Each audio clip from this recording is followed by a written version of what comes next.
What could go right? I'm Zachary Karabell, the founder of the Progress Network, and I am joined by my co-host, as always, Emma Varvaloucas, the executive director of the Progress Network. And this is our weekly, or at least usually our weekly podcast, looking at, you guessed it, what could go right in the world. Not through a starry-eyed, Pollyannish, rose-tinted lens that everything in fact is going well. Many things are not, and everyone is aware of it, and that's all we talk about, all the things that are always going wrong and all the things that might go wrong. And at any given time, on any given day, and in any given week, there is plenty out there that is going wrong that animates our collective consciousness and our conversations. So we have attempted in our podcast and in the Progress Network to shed some light on what is going right, or what might go right, or what could go right, given all the assiduous efforts of so many people to try to make sure that things go right and not wrong. In that spirit, welcome to 2024. I think this is our second episode of 2024, but our first conversation that is really about the year ahead. We've come out of a pretty trying few months in our world. Of course, one could say that every few months in our world at any point in the past decades has been trying for somebody somewhere in some way. So we're going to try to look ahead in this conversation about what 2024 holds. No one has a crystal ball. Everyone pretends they do, and it doesn't stop lots of people from prognosticating with great oracular authority as if they know what's going to happen. I personally have no idea what's going to happen, although I do think we have some thoughts about what might. So Emma, why don't you kick us off and tell us what we should be looking at and what we should be talking about and what we should be thinking about. For those of you who do not already subscribe to the Progress Network newsletter, which is conveniently shares the same title as the podcast, What Could Go Right? Emma writes that every week with great clarity and delightful style. And I think we'll use our most recent installment of the newsletter to kick off our conversation. Yes. So if you didn't read the newsletter, you don't know that 2024 is the mother of all election years. Some people are calling it the Super Bowl of election years. And 2024 is expected to be the largest expression of democracy in human history, with more than half of the world's population living in countries that will host nationwide elections next year. But in many of the largest and most important elections, including in the United States, it is democracy itself that will be on the ballot. There are, depending on who you ask, there are different counts, but the highest count that I found is from the Atlantic Council, and that's 83 elections happening in 2024. Over 50 of those are national elections, so presidential, prime minister, that kind of thing, occurring in 78 different countries. That includes a lot of heavy hitters. Altogether, this means that more people are going to be voting this year than any other year in history. So billions of people are going to be flocking to the polls. Hopefully, I mean, maybe they'll all be sitting at home not going to the polls, but we're going to assume that they're going to be going to the polls. So that includes 7 of the world's 10 most populous countries: India, the US, Indonesia, Pakistan, Bangladesh, Russia, Mexico. A keen observer might think to yourself, well, some of those quote unquote elections that are happening are not exactly happening in free and fair and functioning democracies, and you would be correct about that. According to Foreign Policy, we've got 55% of the national elections occurring in full or flawed democracies, 30% in authoritarian. So I'm going to start with that. I don't think the Russian election is going to be a nail biter. I don't think Putin's not going to be holed up with his staff on election night, with a bowl of popcorn and some stolichnaya or whichever Russian standard, glued to the TV, wondering, am I going to pull it off? I think it's more going to be do I get 99.8% of the vote or 99.7%? And that's going to be the real drama in that evening. But many of those elections will be, interesting to watch. Even India, which I think we're going to try to have a soon episode on India and its emergence as a China of the 2020s, for lack of a better parallel. I don't think anyone doubts that Modi is almost certain to win, but in what way the BJP will win and in what composition and how much they'll win state by state, and like all that is an open question and will be an open question until election night. And look, my cursory read of how people are looking at the year shaping up of those 83 elections or 78 countries is more already the panoply of trepidation that surrounds these, that there's a degree of, oh my God, this is going to lead to the year of geopolitical instability. That seems to be a theme right now, late December into January, for those who like articulating a theme. Every year needs a theme, apparently. It's sort of like the Fashion Institute annual Met Gala. We need a theme this year. This year the theme is everyone's dressing in geopolitical instability. Yes, it's not teal or turquoise or lavender, but it's geopolitical volatility. Yes. What are you wearing? What's the latest fashion? And it's true. Elections in contested places with lots of divisions and partisan divides are question marks that raise the possibility of bad things happening. And clearly the United States is going to be ground zero for those questions, no matter what side of the political aisle you are on. And it is true demographically that most people listening to this podcast probably do not fall into the I want Trump to be president camp. But this election is going to be a challenging election in the United States. It's not going to bring out our better selves. It's not going to be, as Steven Pinker said, it's not going to remind us of the better angels of our nature. And that is true in multiple countries.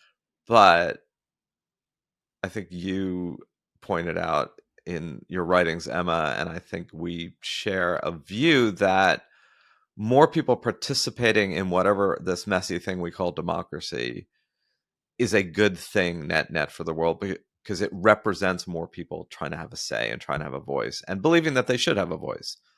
The whole principle of voting is you believe that you have a say. I did a piece for the Wall Street Journal at the end of the year last year, for the literally the last issue, December 30th, and mused that there are two ways you can look at massive collective global discontent. One of which is everybody is really dissatisfied with things as they are, and the mood is darkening, and people are sour, and we live in a kind of dyspeptic dystopian time. I know I've said dyspeptic dystopian multiple times on the podcast, so for those of you who feel like you've heard that before and are getting tired of me saying it, I apologize, but it has a certain kind of nice alliterative ring to it. And the flip side is people being really discontent and going to the polls where they can and casting a vote for a person or party that they feel is going to change things. And you vote for someone because you think they're going to change things for the better, right? Every Trump voter is not voting because they think Trump is going to make the country worse. They're voting because they think he's going to make the country better. Anyone may disagree with that, just like they disagree with whoever's being voted for on the other side. But the very act of doing so can be construed as I have a voice. I think that voice should be heard. And I think the system as it isn't working, and it should, and it can. And so there's a degree to which democracy provides an outlet for individual self-respect and collective self-determination, which is sort of the point of democracy. I think that's an incredible thing, and is a potential source of really positive change. I don't know. What do you think? Is that hopelessly optimistic? I think even for me, it veers on, I don't want to say Pollyannish, but it definitely veers on we're ignoring some of these countries where even if they're not a full authoritarian country like Russia or North Korea is also holding elections, by the way, another nail biter, as you said. Even somewhere like Bangladesh or Pakistan or India, where the system's just not working exactly as it should. There's allegations of people fixing seats or not letting other parties run and things like that.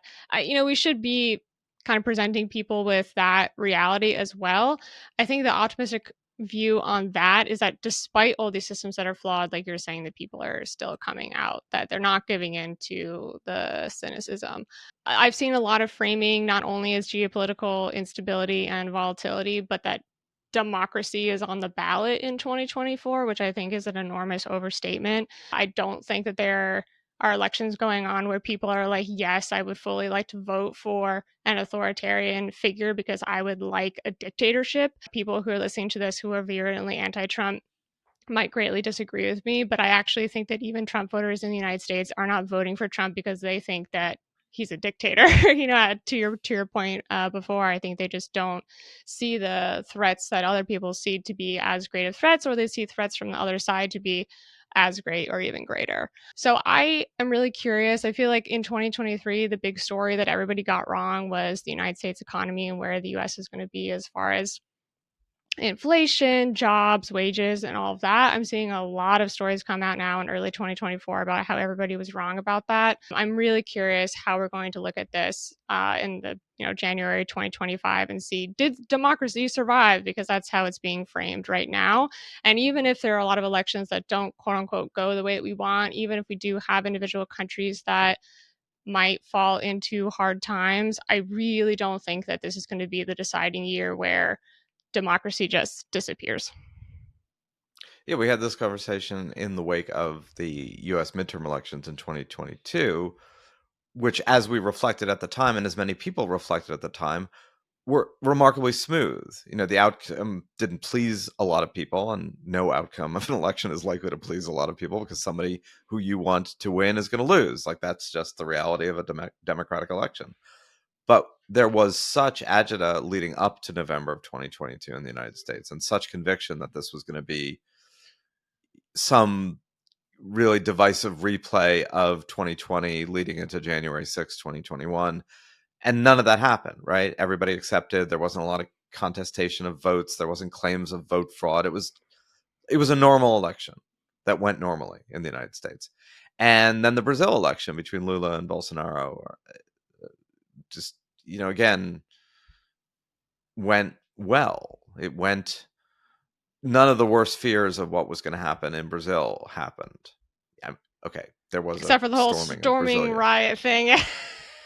Except for the storming riot thing, everything went just fine in Brazil. No, but the fact is, the fear was more civil war, right? That the losing side wouldn't accept it, and it would actually lead to political collapse, as opposed to like a really bad afternoon in Brasilia. And I think the recent Argentine election, where the kind of firebrand came into power, saying that he was going to do away with half of the government bureaucracy, and as I think tried to actually do some of it, it still went smoothly as an election. Nobody contested its validity. So you're right. This year may prove to be the year of geopolitical instability triggered by billions of people going to the polls, or we may turn around in a year and recognize that lots of things happened that many people objected to in terms of outcomes, but that in many places those outcomes went democratically and smoothly. And I suppose we could get into the whole question about illiberal democracies that Fareed Zakaria has been talking about for more than 15 years, and those outcomes, as we see in Hungary and elsewhere. Maybe we're going to have more outcomes like that in Europe over the next years. We just had you're in Amsterdam now. We just saw a Dutch election that saw the ascendancy of a far-right party to probably the leadership of the next government, although in a coalition that will constrain some of that action. So there could be lots of illiberal, or things that we deem illiberal, results of a lot of these elections. But that, as you just said, is very different than democracy being on the ballot. Hungary, clearly is a negative scenario. But we thought Poland was a more negative scenario, and then the coalition led by Donald Tusk, they haven't fully formed the government they want yet, but that was a surprising outcome. People basically said, we don't want that. We don't want a permanent structural illiberal democracy a la Hungary. So, yeah, and there are countries with potentials for positive outcomes. Taiwan is one. Mexico is another. They're having their first election between two women, which is interesting. South Africa, which has been kind of wallowing and stagnating for a while, could like a shakeup could be good for them over there. And there's also Mali and Chad, which I mentioned in the newsletter. They had a coup, both had a coup around 3 years ago, currently being ruled by military juntas. They have promised presidential elections this year. Obviously, we don't know if those are going to happen. Obviously, those happen. We don't know how exactly those are going to be executed or what the outcomes are going to be. But there are also potentials for positive outcomes here, not just negative ones. So we'll see whether or not it ends up being the year of geopolitical instability or the year of democratic efflorescence, or some combination therein. 2024 is going to be the biggest year ever for elections. Most people in the world will be living in a country that has national elections. So on the face of it, this is a great triumph for democracy, but there's a difference between quantity and quality. One of the early ones in the year is the election in Taiwan. There will be a choice between a more China-friendly candidate and a more sort of independence-leaning candidate, and that will influence relations across the Taiwan Strait, but also US-China tensions. Then there's the Indian election in the middle of the year, which is the biggest election in the world. But of course, the election everyone's going to be watching most closely is the election in the United States at the end of the year, and the question of whether Donald Trump comes back for another term. Moving on from democracy. Well, now we're going to talk about some things going on in the United States right now and give people a break from the boxing match that is just going to be revving up in the next 11 months or so. I thought that it would be really nice to highlight some new state laws that people might be feeling enthusiastic about that are coming into play in January across the United States. A lot of different outlets had great roundups of this. The New York Times had, I think, the best one. NBC also had a nice one, and Associated Press. So this is the amalgamation of a few of those roundups. Number one, Georgia, Indiana, Minnesota, and West Virginia are going to require financial literacy courses in high school. There's actually quite a few states now that have pending legislation on this or already require it, something like 40, I think, which I am all for because, man, I could have saved myself from some mistakes. Yeah, that's one of these things where people have always been saying things like, great, I know when the Battle of Antietam was, but I don't know how to balance my checkbook. Right. Not that you shouldn't know Civil War history in the United States, but it is definitely true that one should know how to balance a checkbook. And many of us have been saying for years, we kind of make fun of the 50s where girls had to do home ec, like how to cook and do a household, and boys had to do shop or whatever the sex segregation of roles were, but everybody had to do civics. Civics was just how do you teach someone about the structure of government, and now we do none of it, right? There's no civics, there's no home ec, there's no shop. There's no civics? Maybe we can say good riddance to home ec. But even the civics courses are no longer a thing the way they were. And it's possibly one of the most important practical skills to have. Yet a lot of Americans are, when it comes to managing their personal finances, it continues to be a challenge. According to a recent financial literacy survey, 56% of Americans did not have a budget in 2021, and nearly 50% of households reported having credit card debt. A new Wisconsin law hopes to change all of that. I would say put back in home ec and just make everyone take it, because I would have also loved to learn how to cook and put back in, maybe not shop, but I don't know, like the toolbox you should have at home with the basic, Right. hammer, nail. How do you spackle a wall? But anyway, 3 cheers to the United States being a little bit more practical in high school. California is also adding media literacy to its K through 12 curriculum. I think there are maybe 1 or 2 states that already have that. New Jersey is one, I know. I would love to see more of that. Moving on to Illinois, they are going to allow lawsuits from victims of deep fake pornography. So when someone's image is plastered onto someone else's body, let's say, and then put it in porno that they definitely don't want to be in. And they have also decided that they are going to, this is an interesting one, cut off state funding for libraries that have banned books for partisan or doctrinal reasons. So they have banned book bans. And 22 states are going to raise their minimum wages. Many of those are tied to inflation. We have new gun laws coming into effect in California, Minnesota, Michigan, Washington, Illinois, and Colorado. A lot of these are ones that are broadly backed by the public. So red flag laws, banning ghost guns, things like that. Another California one, they're increasing access to drugs like Naxalone that reverse opioid overdoses, and also clearing Good Samaritans that are helping out in a situation like that. So someone who might administer Naxalone to somebody overdosing, they are clearing them of any criminal or civil liability. So if somebody then dies and then someone turns around and says, oh, they were completely negligent. I didn't even think about that situation, but I'm glad that they are clearing people to help. And last but not least, I don't know how people are going to like this one from the perspective of government should have money to put out programs, but from a perspective of you get more conservative about your money as you get older, people in Alabama will not have to pay any income tax anymore on work that's done over 40 hours per week. So any overtime work, they're not going to get taxed on it. While it can be hard to head back to work after the holidays, there is some good news for Alabama hourly employees. Starting this new year, the state is no longer taxing overtime pay. Alabama taxes hourly and overtime wages at 5%. But with this new law, any hours you work over 40 will be excluded from gross income. That's 5% more money in your wallet. Wow. Good for Alabama. Interesting. Yeah. I hadn't thought about it. That's one that I had not actually heard of being discussed. Sort of a tax break for overtime work. I mean, I'm sitting here in the Netherlands. They have a 46% tax rate on overtime work. So when you... Which you would think would kind of disincentivize overtime work. Like it has the reverse effect, right? It makes it... Like, what's the point of doing the work if I'm going to get taxed at that rate, as opposed to give me more of that work? Right.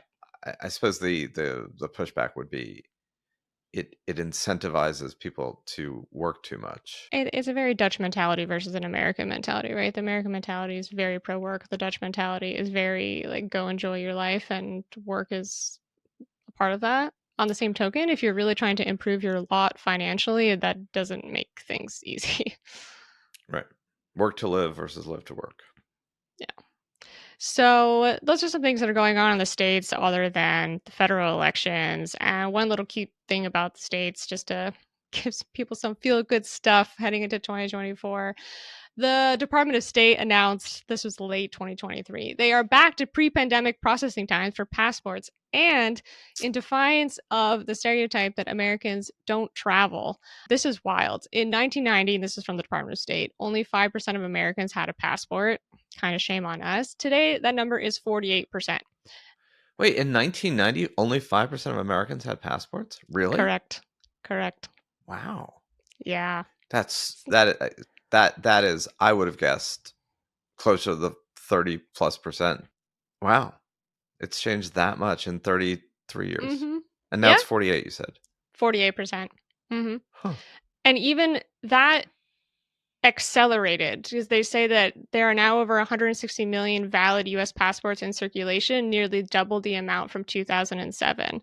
So that was a change also that accelerated in the late aughts. Yeah, that is a massive change. And it does completely go against the narrative of provincialism, or at least the narrative that Americans are navel gazing and focused on themselves, which we are, and which every culture is, right? I think that stereotype is a ubiquitous human stereotype. It's not really an American one. It may not be true of the Netherlands and, other places where they learn 16 languages perfectly and speak better than any native ever does. But those are global anomalies. They're not sort of indicative of global trends. Yeah, I'm kind of hoping that the stereotype updates itself, because I certainly get a lot of that from Europeans. Like, if I don't know the capital of something, oh, you're American. Come on. 48% of us are traveling now. I suppose if you're a climate change type, that's not good news, but I don't want to go there. I think it's great that people are taking the privileges that they have to go abroad and learn from that and see other places, see other cultures, or maybe, I don't know, having a bunch of margaritas on a cruise somewhere. We're going to take that too. Yeah, there is that, which does not do anything to offset the provincialism. But still, those are powerful trends. Yeah. Even discounting for the margarita cruises, they're powerful trends. Yeah. And I want to see those rates actually compared to other countries. I'll probably do some research on that at some point, because I'm curious what that would compare to somewhere like Denmark or Portugal or wherever. Yeah. So hopefully we have made people feel a bit better about the U.S. I am going to move on to vaccines. Shifting gears yet again. Yes. To COVID vaccines. You thought we were done with COVID vaccines. It's really about the type of COVID vaccine. So Japanese regulators for the first time have approved what's called, and I've never heard this pronounced, I don't know if it's an saRNA vaccine or a sa-RNA vaccine, probably the former. That is a self-amplifying RNA vaccine. So we're all familiar with the mRNA vaccines. The messenger takes genetic instructions to produce an antigen, aka the stuff that triggers the body's immune response. And that's how the mRNA vaccines work. We all know that the COVID vaccines for the first time that we were able to use that technology. The difference between the mRNA and the saRNA is that the saRNA triggers the body to produce an enzyme that makes copies of the antigen mRNA. So I think this quote helps explain how that works. This is something from Reuters. This is Robin Shattuck, who's a vaccinologist at the Imperial College London. She says it's a bit like having a manufacturing facility, and instead of having one copy of the recipe, you have multiple copies that you can hand round to multiple production lines within the cell to produce more protein. What's good about this from a less sciencey, abstract perspective, if you're not into the science of it, is that you get the same efficacy with a smaller dose of vaccine. So the shots themselves can be cheaper.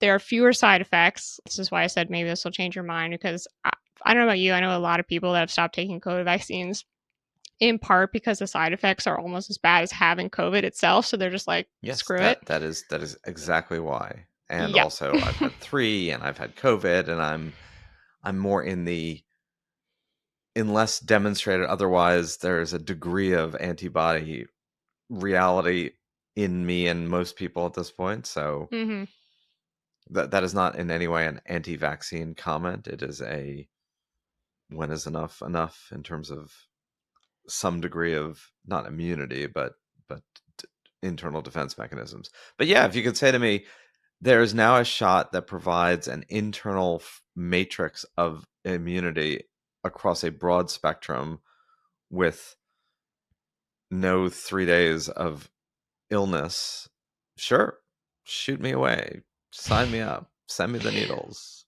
Yeah, and the point being is that the first one happens to be for a COVID vaccine, but this can be applied to anything, just like the mRNA vaccine. So Pfizer already has an sRNA vaccine for the flu in clinical trials, and there's also ones for Zika, RSV that are showing When did promise. RSV become a thing? Like, I don't believe any of us were talking about RSV 5 years ago or 10 years ago, even though we were all subject to some sort of retrovirus. And now suddenly it's become part of a triad of COVID, flu, and RSV vaccines. And we're using the word RSV as if we've been using it forever. Like, oh, yeah, RSV's going around. I can tell you why. I know why.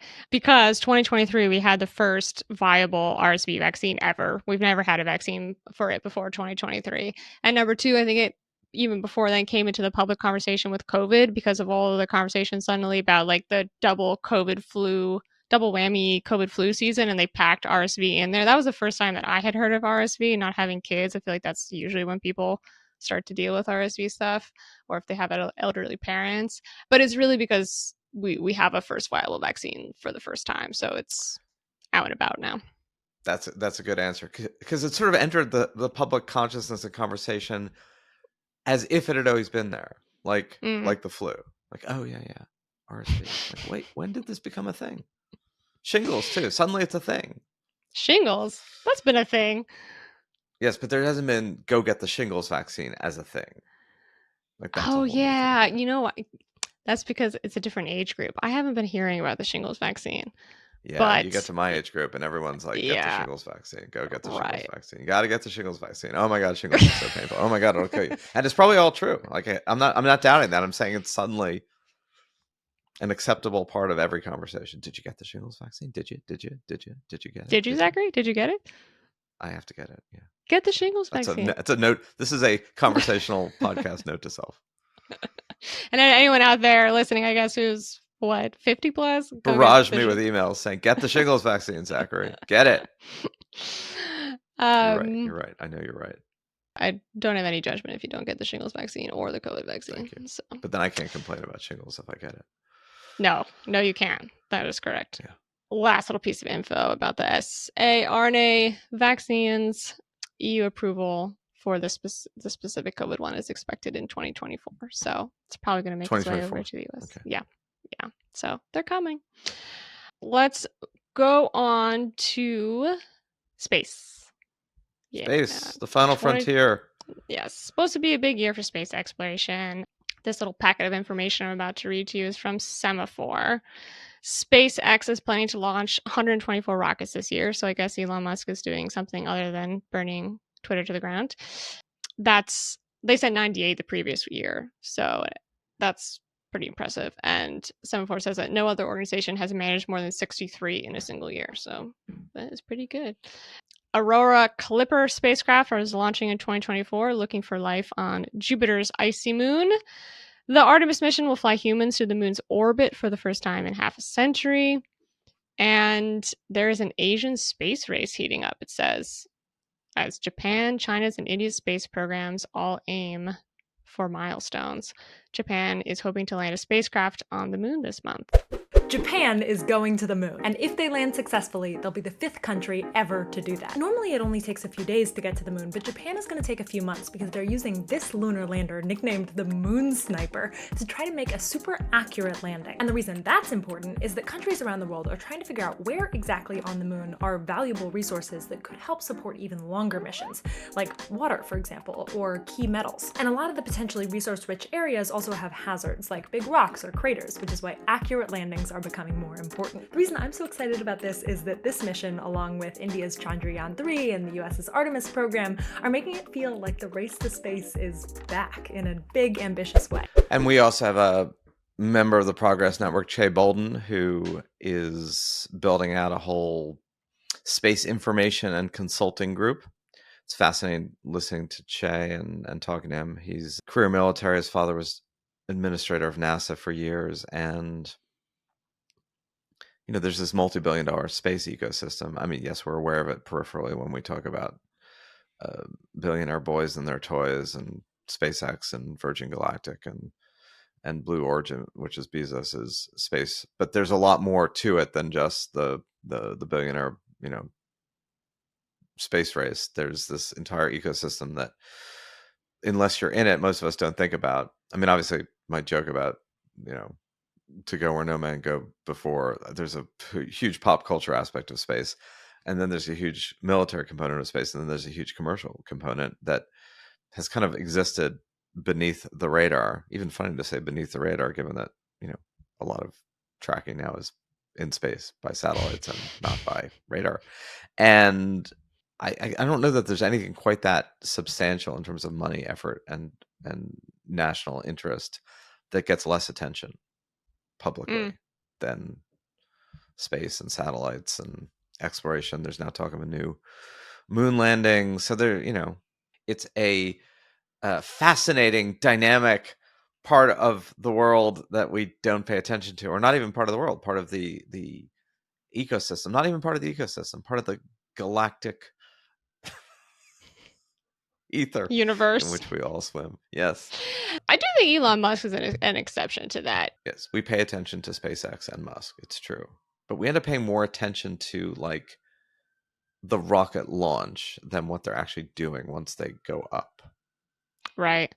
I think it's just because most of us are just not fully aware of the impact that a lot of the NASA missions have because it's on such a long timeline. Like, last year they got samples from the first deep space object, asteroid that was around back during the formation of our solar system. It took 5 or 7 years for it to return. So it's just like the attention span is just not going to last for that long, It's a long lead time. But even the orbital stuff, research, things were blasting into synchronous and asynchronous orbit above the Earth. Like even that doesn't get very much attention unless something actually falls out of the sky.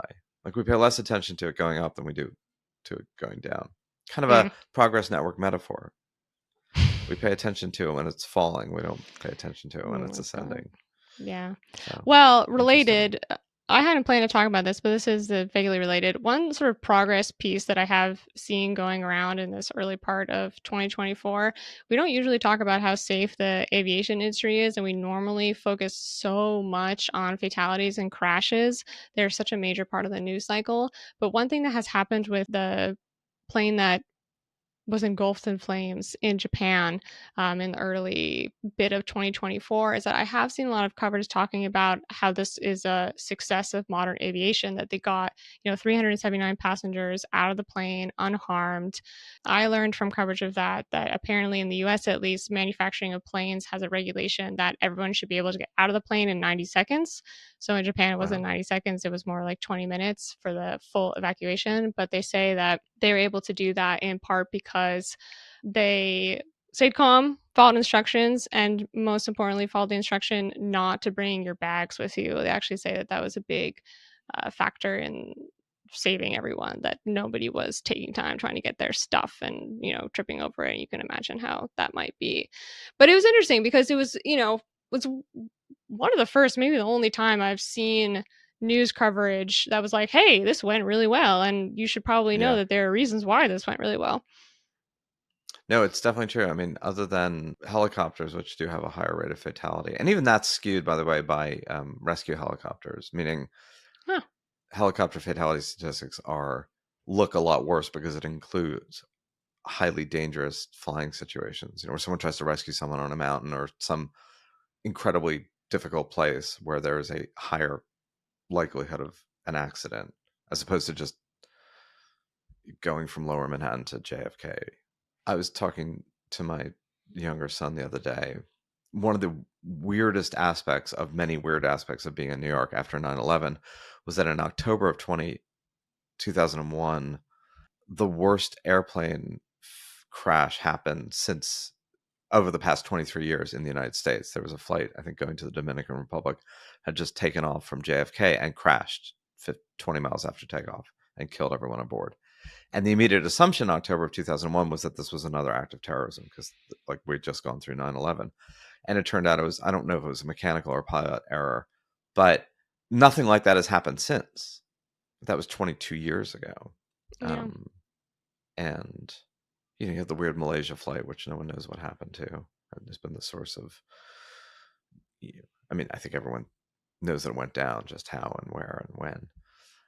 But yeah, it's incredible how safe flying is. Yeah, considering the number of flights, considering all the Americans now with their passports that are flying around. That's right. It's incredible. Get a passport and fly. So that's all I have for today. That's all we got. We will be back next week with another episode and with an interview. We want to thank you all for listening and tuning in again. Comments, questions, critiques are all welcome. Go to theprogressnetwork.org and send us whatever you want to send us, and we will respond accordingly. And thank you again. Sign up for our newsletter. What Could Go Right? Comes out every week. It's free, shows up in your mailbox, and gives a nice digest of what's going on in the world that we think should get more attention than it is getting.